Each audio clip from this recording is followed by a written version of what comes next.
Kawan akhirat, kawan yang setiap kali kita tengok dia, soalan pertama dia tanya semayang lagi. Semayang dah 3.30 ni. Oh tak lagi. Itu kawan akhirat. Kawan yang kalau kita tergelincir satu hari nanti wal'iyadzubillah dalam neraka, kawan ni yang ahli syurga ni, dia boleh cari kawan dia yang tak ada dalam syurga nanti untuk diselamatkan, diberi syafaat, tarik masuk dalam syurga. Sehingga ahli neraka kehairanan, adakah dia masuk syurga kerana dia anak Rasul? Apakah dia masuk syurga orang bagi syafaat kerana dia anak Nabi? Bukan.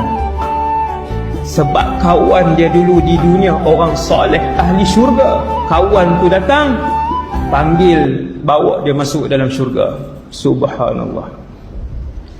Yang ni persahabatan yang Nabi ajar.